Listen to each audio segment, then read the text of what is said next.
Dan ini sejalan dengan pemerintah berusaha membentuk yang namanya bullion bank. Jadi bank emas. Sekarang ini emas dianggap barang kiloan sama dengan komoditas lain. Padahal di negara lain, Singapura, Inggris, itu emas masuk dalam neraca perbankan.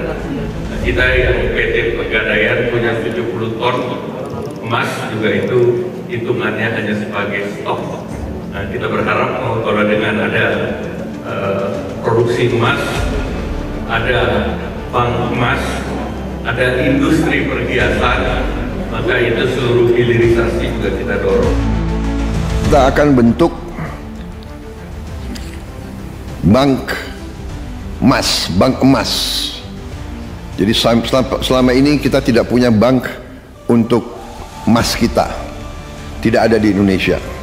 Jadi emas kita banyak ditambang dan mengalir ke luar negeri. Kita ingin sekarang punya bank khusus untuk emas di Indonesia. Insya Allah kita akan resmikan tanggal 26 Februari. Ini saya kira pertama kali ya di Republik kita. Luar biasa. Untuk mencegah kaburnya emas kita ke luar negeri, tak lama lagi Presiden kita Bapak Prabowo Subianto akan segera meresmikan bank emas atau bullion bank pertama di Indonesia. Dampak atau sentimen positif apa yang akan ditimbulkan bullion bank di perdagangan emas di Indonesia jika nanti sudah ada, Mas? Oke, secara gambaran umumnya yaitu memang bullion bank ini bertujuan untuk bisa menyukseskan program hilirisasi pemerintah untuk terkait dengan kita lihat komoditas emas yang ada di dalam Indonesia dan juga meningkatkan cadangan emas yang ada di Indonesia karena kita sebagai negara produsen ke-6 terbesar di dunia, tetapi yang jadi catatan bahwa cadangan emas Indonesia terhadap untuk cadangan devisa Indonesia itu baru sebesar 3-4%.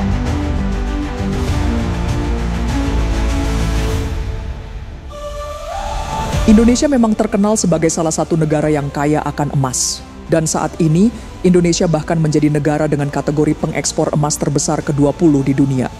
Oleh sebab itu, untuk mencegah terus mengalirnya emas kita ke luar negeri, Presiden kita Bapak Prabowo Subianto akan segera meluncurkan bullion bank atau bank emas pertama di Indonesia. Fasilitas penyimpanan emas ini ditargetkan akan terbit pada 26 Februari 2025 mendatang.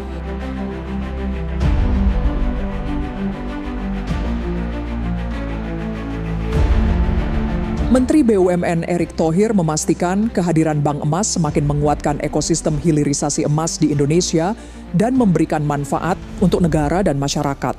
Di sisi ekonomi, bank emas juga berpotensi meningkatkan produk domestik bruto, PDB, sebesar 245 triliun rupiah, bahkan berpotensi menciptakan 800.000 lapangan kerja baru. Dengan bank emas, masyarakat bisa melakukan transaksi seperti penitipan emas, perdagangan emas, simpanan emas, dan pembiayaan emas. Adapun PT Pegadaian Persero dan PT Bank Syariah Indonesia Tbk (BSI) menjadi pengelola utama bullion bank.